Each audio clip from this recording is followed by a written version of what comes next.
Halo, selamat pagi pemirsa di Kota Medan, Riau, Palembang, dan daerah lain di Sumatera. Selama 30 menit ke depan kami akan mengabarkan informasi menarik dari wilayah Sumatera dan sekitarnya. Bersama saya Jasmine Rahmadi, inilah kabar Sumatera.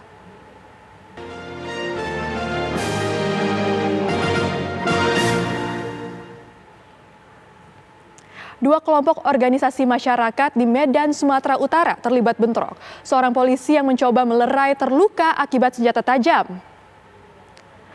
Dalam rekaman video amatir yang diabadikan warga, terlihat kobaran api membakar salah satu bangunan pos milik salah satu ormas yang berada di Simpang 2 Sicanang, Kecamatan Medan, Belawan, Kota Medan. Kebakaran pos tersebut merupakan buntut dari bentrokan yang terjadi antar dua kubu ormas yang bermula dari saling lempar batu, saling serang dengan senjata tajam.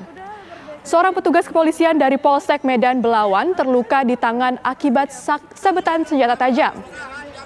Untuk mengantisipasi bentrokan susulan, petugas kepolisian dari Polres Pelabuhan Belawan dan Polsek Medan Belawan masih berjaga di lokasi.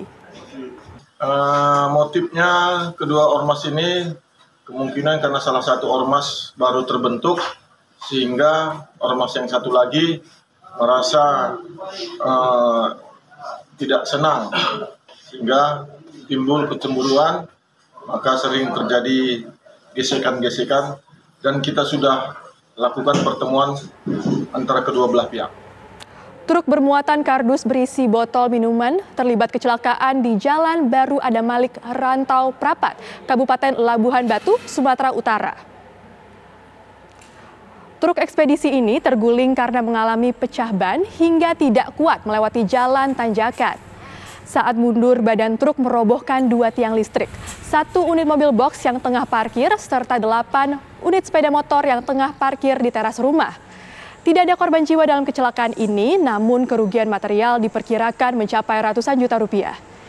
Insiden kecelakaan ini ditangani anggota Polantas Polres Labuhan Batu.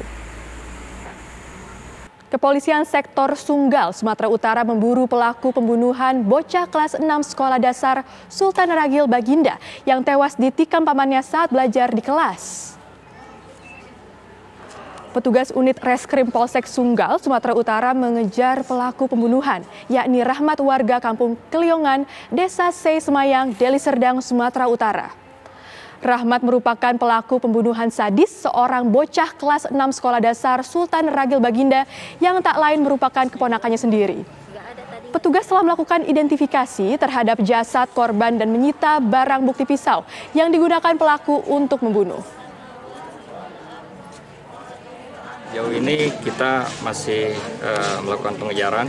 Alhamdulillah pelaku sudah diketahui, yang mana tidak bukan keluarga sendiri, omnya berinisial R, 32 tahun. Anggota sudah tersebar, kita sekarang lagi mengejarnya. Mudah-mudahan dalam waktu dekat ini dapat ditangkap.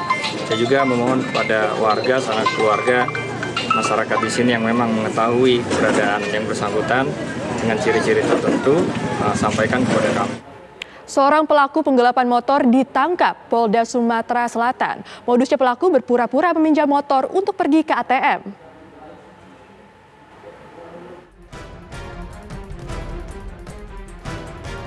Pria ini ditangkap polisi di warung makan kawasan kilometer 11 Kota Palembang, Sumatera Selatan.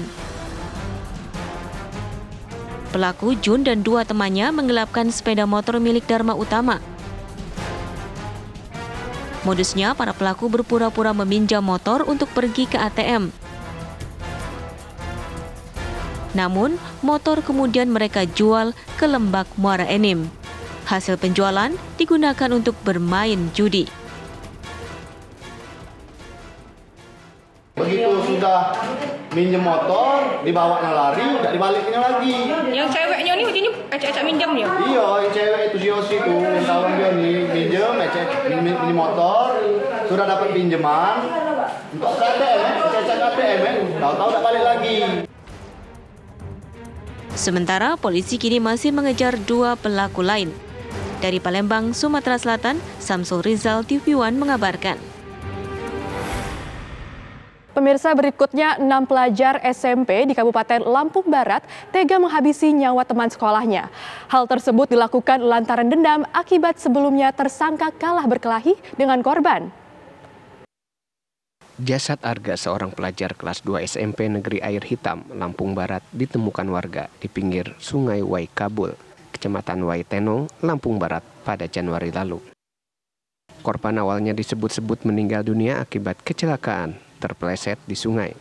Namun pihak keluarga mencurigai penyebab lain kematian anaknya dan melaporkan ke pihak kepolisian. 7 bulan penyelidikan, polisi baru berhasil mengungkapnya. Arga ternyata meninggal dunia akibat dikeroyok 6 teman sekolahnya yang kini sudah ditangkap polisi. Pengeroyokan dilatar belakangi dendam tersangka berinisial RC kepada korban. Tersangka kemudian merencanakan pembunuhan terhadap korban bersama 5 tersangka lainnya.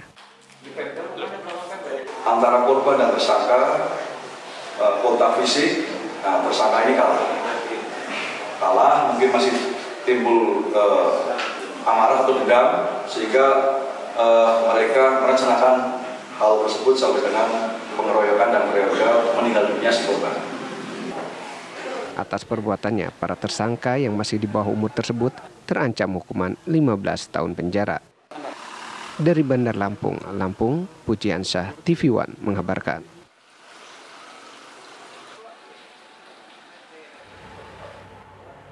Pemirsa, BBM jenis Pertamax dalam 5 hari terakhir langka di sejumlah SPBU di Musi Banyuasin, Sumatera Selatan. Sementara di Kabupaten Pringsewu, Lampung, BBM jenis solar mulai langka di sejumlah SPBU. Kelangkaan BBM jenis Pertamax di SPBU yang berada di Jalan Merdeka, Sekayu, Musi Banyuasin, Sumatera Selatan sudah terjadi sejak 5 hari. Padahal pihak SPBU sudah meminta pengiriman ke pihak Pertamina. Namun pihak Pertamina baru mengirimkan BBM jenis Pertamax dengan jumlah 8.000 liter saja. Selain Pertamax, BBM jenis Pertalite serta jenis solar juga mengalami kelangkaan. Sementara Pertamax yang dikirim oleh Pertamina habis dalam waktu 1 hari saja. Kurang lebih 5 hari dia, Pak. 5 hari sudah memesan ini Pertamax, tidak pernah ada pengiriman. Baru hari ke-6 dia baru dikirim hanya 8 KL. Di Kabupaten Pringsewu, Lampung, sejumlah SPBU mengalami kekosongan bahan bakar jenis biosolar. Kekosongan biosolar tampak di SPBU Ganjaran dan SPBU Fajar Suk. Salah satu pegawai SPBU mengatakan pasokan solar selama ini normal. Namun pasokan 8.000 kiloliter ini ludes terjual dalam waktu 6 jam. Naiknya konsumsi biosolar dituding akibat beralihnya konsumen setelah harga BBM jenis Pertamina Dex mengalami kenaikan. Dari Musi Banyuasin, Sumatera Selatan, dan Pringsewu, Lampung, Puja Kusuma, Pujiansyah, TV One mengabarkan.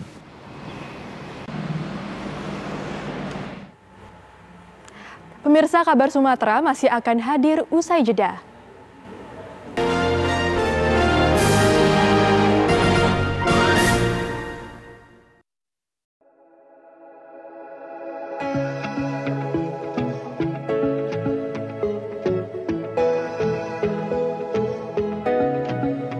Aktual, faktual, dan lengkap adalah landasan sebuah berita menghasilkan perspektif secara tepat. Dengan dukungan teknologi terkini, hadir untuk Anda tvOneNews.com sebagai platform terintegrasi antara broadcast newsroom dan media digital. Akses segera tvOneNews.com melalui website maupun smartphone Anda berbasis Android dan iOS. tvOneNews.com.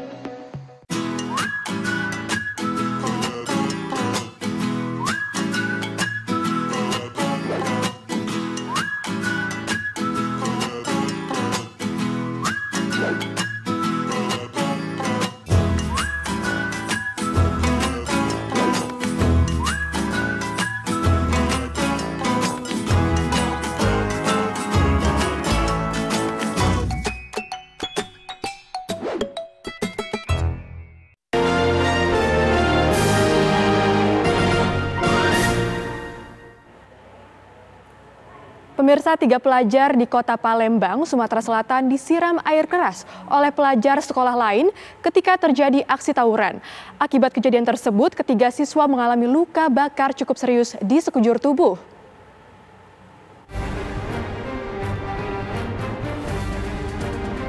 Berdasarkan rekaman kamera pengawas milik warga, terlihat aksi tawuran antar pelajar SMA di Jalan Bambang Utoyo, Kecamatan Ilir Timur 2, Palembang, Sumatera Selatan. Terlihat korban yang berboncengan bertiga bertemu pelaku dari arah berlawanan, dan pelaku langsung menyiramkan air keras ke arah korban. Akibatnya korban kepanasan dan langsung masuk ke rumah warga untuk mendapatkan air. Sementara pelaku penyiraman langsung melarikan diri. Tidak butuh waktu lama, kedua pelaku ditangkap oleh Satreskrim Polres Palembang. Dari hasil pemeriksaan terungkap jika motif penyerangan diawali tawuran dari sekolah korban dan pelaku hingga berujung pada saling balas dendam. Motifnya itu tadi kita mesti dalami lagi karena informasi katanya saling serang, balasan serang-serangan. Nah, memang nanti kita akan dalami lagi. Dijerat masalah apa untuk pelaku sendiri, Bang? Ini korbannya anak-anak masih di bawah umur, untuk pelaku juga masih di bawah umur. Kita pakai undang-undang perlindungan anak. Untuk mempertanggungjawabkan perbuatannya, pelaku dijerat Undang-Undang Anak dengan kurungan paling lama 15 tahun dan paling singkat 3 tahun penjara. Dari Palembang, Sumatera Selatan, Febriansyah, TV One mengabarkan.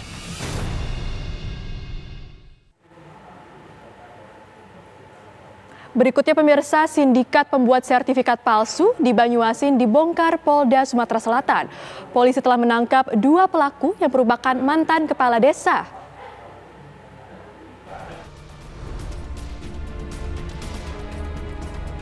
Setelah penyelidikan panjang, Polda Sumatera Selatan membongkar sindikat pembuat sertifikat tanah palsu yang berlokasi di Kecamatan Banyuasin.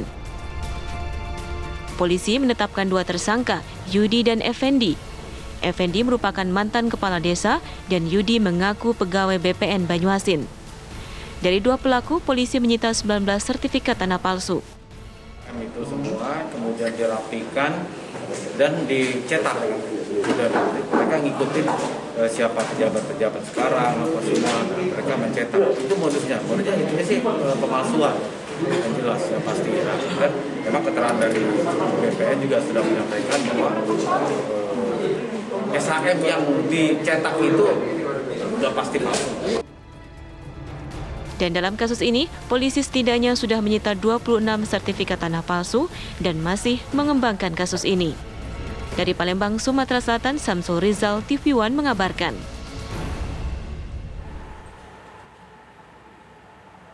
Kita beralih ke kabar berikutnya. Pemirsa, petugas melakukan penggerebekan terhadap lokasi tambang emas ilegal yang berada di Desa Pulau Pandan, Kecamatan Limun, Kabupaten Sarolangun, Jambi. Tim terpadu pemerintah Kabupaten Sarolangun, Jambi kembali melakukan penggerebekan terhadap aktivitas pertambangan emas tanpa izin atau peti yang beroperasi di wilayah Desa Pulau Pandan, Kecamatan Limun, Kabupaten Sarolangun, Jambi. Penggerebekan berawal dari laporan warga atas maraknya aktivitas peti yang merusak lingkungan mereka. Sesampainya di lokasi, petugas tidak menemukan para pelaku penambang emas ilegal yang berada di lokasi. Diduga info penggerebekan bocor hingga para pelaku telah kabur sebelum penggerebekan. Petugas membakar pondok dan peralatan dompeng yang digunakan untuk aktivitas penambangan. 1 unit eskavator yang ditemukan di lokasi peti disita petugas. Pemirsa, Kapolri Jenderal Listio Sigit Prabowo mengatakan ada 31 personel kepolisian yang diduga melakukan pelanggaran kode etik dalam kasus penembakan Brigadir Yosua. Dari 31 personel tersebut, 11 diantaranya telah ditempatkan di tempat khusus untuk menjalani pemeriksaan.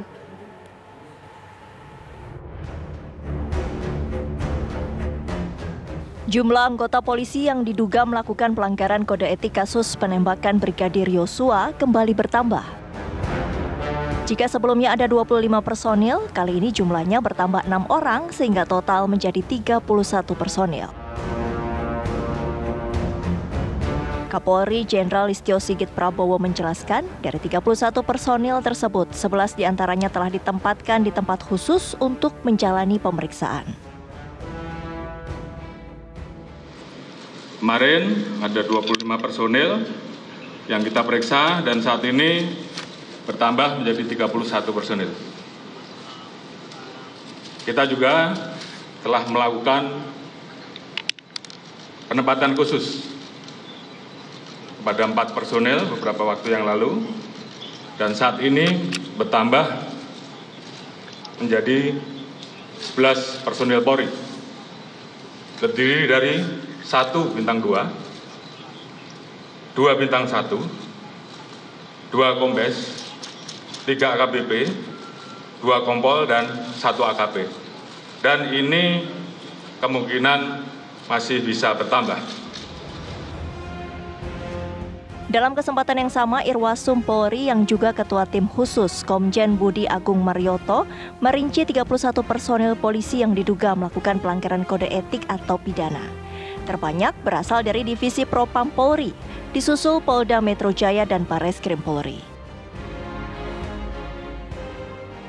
Itwasum membuat surat perintah gabungan dengan melibatkan di Propam Polri dan Barreskrim Polri telah melaksanakan pemeriksaan khusus kepada 56 personil Polri. Dari 56 personil Polri tersebut terdapat 31 personil Polri yang dari Bapak Kapolri sampaikan yang diduga patut juga melanggar kode etik profesional Polri atau KKEP. Kemudian yang melakukan pelanggaran, tadi Bapak Kapolri sudah menyampaikan 11 dilaksanakan penempatan khusus yang 3 perwira tinggi ditempatkan di Mako Brimob Polri. Kami menjelaskan bahwa ke-31 personil yang melanggar kode etik Polri dari Barreskrim Polri ada 2 personil. 1 Pamen, berpangkat Pamen, dan 1 Pama. Di Propam Polri ada 21 personil, perwira tinggi 3, perwira menengah 8, perwira pertama 4 personil, bintara 4, dan tamtama 2 personil. Kemudian personil Polda Metro Jaya sementara ada 7 personil, perwira pangkat menengah 4 personil, dan perwira pertama 3 personil. Rekan-rekan sekalian, tim SUS akan melakukan pengkajian tentu gabungan dengan di Propam Polri terhadap personil-personil yang diduga melakukan kode etik. Kalau nanti ada unsur pidananya, juga kita limpahkan lagi kepada Barreskrim Polri. Tetapi kalau melakukan kode etik, maka tentu di Propam Polri akan melakukan sidang kode etik terhadap personil tersebut.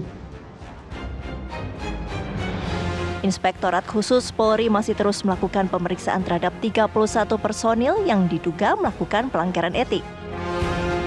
Bagi personil yang ditemukan unsur pidana, nantinya akan dilimpahkan ke Barreskrim Polri untuk dilakukan penyelidikan lebih lanjut. Tim TV One mengabarkan.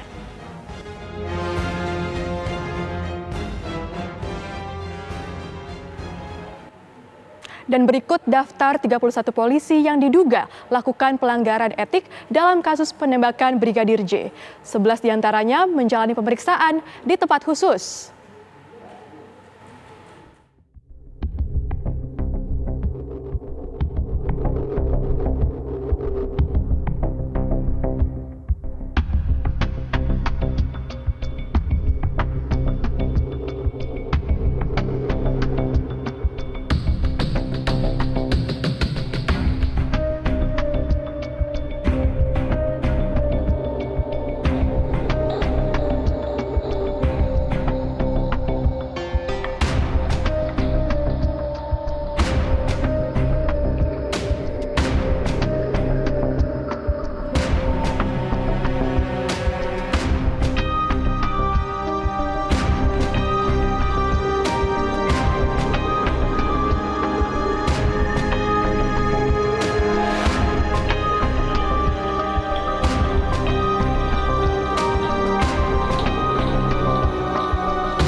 Pemirsa, kita beralih ke kabar berikutnya. Koalisi Indonesia Bersatu atau KIB yakni Golkar, PAN, dan P3 mendaftarkan diri ke Komisi Pemilihan Umum Republik Indonesia.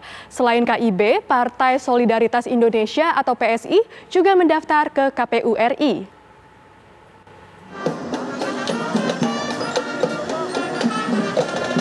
Arak-arakan budaya mengiringi proses pendaftaran 3 partai besar yang tergabung dalam Koalisi Indonesia Bersatu, KIB, ke KPU.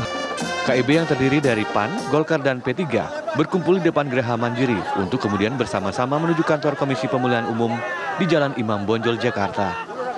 3 ketua umum partai koalisi hadir langsung untuk mendaftarkan partainya, yaitu Zulkifli Hasan, Ketua Umum PAN, Airlangga Hartarto, Ketua Umum Golkar, dan Suharto Monoarfa, Ketua Umum P3.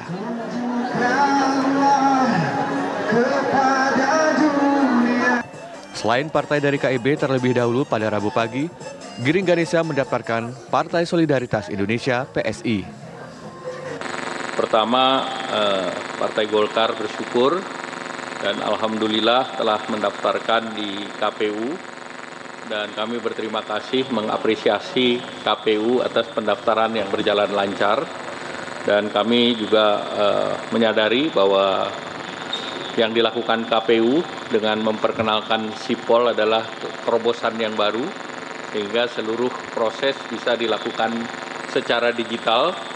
Dan hari ini secara resmi pada hari Rabu tanggal 10, ini 3 partai, yaitu Partai PAN, Partai Golkar, dan P3 yang masuk dalam Koalisi Indonesia Bersatu mendaftarkan bersama-sama. Ini juga memperlihatkan bahwa koalisi ini adalah koalisi yang berbasis kepentingan bersama dan juga menunjukkan kebersamaan dan soliditas menuju pemilu 2024 nanti. Total hingga saat ini ada 19 parpol yang telah mendaftarkan diri ke KPU. Dari jumlah itu, 13 parpol berkasnya dinyatakan lengkap. Dari Jakarta, Rizky Darmansyah, Azhari Narotama, TV One mengabarkan. Pemirsa, Komisi Nasional Hak Asasi Manusia atau Komnas HAM memanggil Puslap 4 Polri untuk mendalami uji balistik dalam kasus penembakan Brigadir Nofriansyah Yosua Huta Barat alias Brigadir J. Komnas HAM memanggil Puslap 4 Polri terkait pemeriksaan uji balistik. Komnas HAM akan mendalami pemeriksaan terkait konstruksi peristiwa penembakan yang dilakukan Baradae terhadap Brigadir J atas perintah Irjen Verdi Sambo. Sebanyak 8 orang tim Puslap 4 Mabes Polri mendatangi kantor Komnas HAM untuk diperiksa. Pemeriksaan uji balistik dan senjata ini untuk melihat perilaku dan efek proyektil untuk mengungkap penyebab meninggalnya Brigadir J dan komitmen tegas Presiden untuk mengusut kasus penembakan terhadap Brigadir J agar dibuka secara transparan serta akuntabel.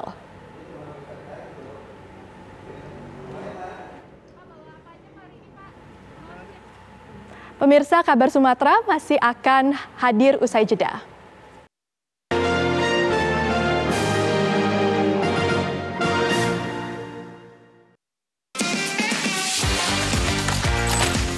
tv1news.com, portal web terintegrasi, aktual, cepat dan lengkap, menyajikan berbagai informasi dengan inovasi digital terkini, berbagai kanal unggulan untuk Anda kunjungi, news, daerah, lifestyle, religi, dan kanal khusus G20. tv1news.com, aktual, cepat dan lengkap, layanan konten digital terbaik untuk Anda.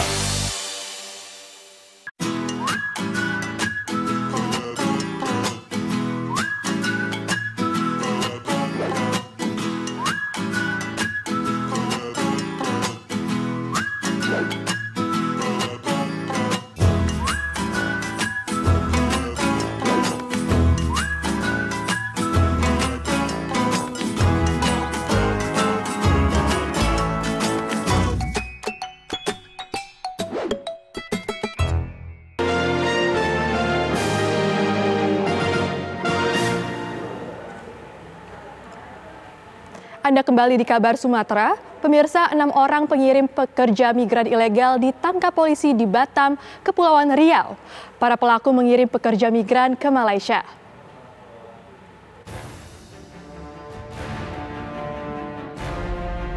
Enam orang pengirim pekerja migran ke Malaysia diringkus polisi di lokasi berbeda di Batam, Kepulauan Riau. Mereka memiliki peran mulai dari merekrut, membawa ke penampungan di Batam, hingga memberangkatkan ke Malaysia. Kasus ini terungkap setelah seorang korban melapor ke polisi. Korban mengaku membayar sebesar 15 juta rupiah agar bisa diberangkatkan ke Malaysia.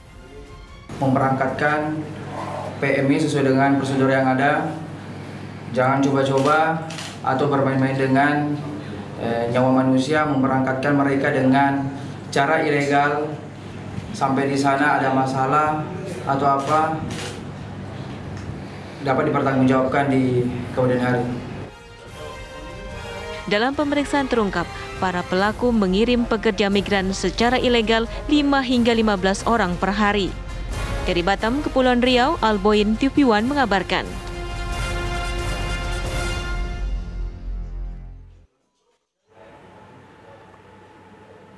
Pemirsa, wacana kenaikan harga mie instan ditanggapi serius Menteri Perdagangan Zulkifli Hasan. Menurutnya, kenaikan harga mie instan dipengaruhi gagal panen gandum di sejumlah negara. Ya, kalau naik sedikit mungkin ya, sesuai inflasi mungkin 5%, 4% ya. Inflasi kita 4,9 ya. Tapi jangan lupa, dulu memang kemarin panen gandum Australia itu gagal hampir 6 juta kemarin, makanya agak naik. Kanada gagal, Amerika sebagian juga gagal. Dipicu lagi Rusia, Ukraina, gandumnya Ukraina nggak boleh keluar, jadi harga memang agak naik. Tapi sekarang sudah dibuka, Australia panen bagus, Kanada panen bagus, Amerika panen bagus, tambah Ukraina udah dibuka gandumnya. Jadi saya kira September itu turun harga gandum, turun. Jadi kalau sekarang naik sedikit nanti akan normal lagi. Tapi kalau naiknya katanya naik 3 kali ya nggak mungkin, mustahil itu. Ada antisipasinya Pak Menteri? Ya kita memang tetap harus waspada karena dunia penuh ketidakpastian. Oleh karena itu kami di Kementerian Perdagangan ada namanya Crisis Center. Tiap hari soal pangan ini, dan Bapak Presiden concern betul. Tiap hari dicek di kementerian saya, dicek. Ini harga pokok bagaimana, harga bawang bagaimana, harga bahan pokok tiap hari. Ya, oleh karena itu kalau sampai inflasinya tinggi, bahkan ada perintah dari Presiden kemarin kami rapat, Bupati Wali Kota kalau di daerahnya bahan pokok ini inflasinya agak naik dan agak cukup tinggi, maka dibantu transportasinya, dianggarkan dari APBD. Wacana kenaikan harga mie instan hingga 3 kali lipat ditanggapi beragam oleh pembeli dan penjual. Padahal harganya saat ini pun disebut-sebut sudah meningkat. Berikut pantauan reporter Fahada Indi dan juru kamera Wahyudin. Pemirsa, mie instan ini dikenal sebagai makanan dengan cita rasa yang enak dan juga harganya yang murah meriah. Bahkan tak jarang ini ya, mie instan menjadi solusi atau alternatif ketika keuangan sedang menipis. Nah, tapi tahu nggak sih pemirsa, ada wacana atau informasinya nih, konon harga mie instan ini akan naik bahkan hingga 3 kali lipat. Nah, kira-kira seperti apa ya tanggapan masyarakat dan berapa sih sebenarnya harga mie instan untuk hari ini? Langsung ikuti saya. Permisi, Pak. Pak, ini saya ganggu bentar dengan Bapak siapa? Wahyu, Mbak. Pak Wahyu ini mau membeli di warung ya. Iya. Suka beli mie instan nggak sih, Pak? Sering banget, Mbak. Indomie yang goreng gitu-gitu. Biasanya sebulan suka nyetok mie instan sampai berapa bungkus nih, Pak? Ya, kisaran 20, Mbak.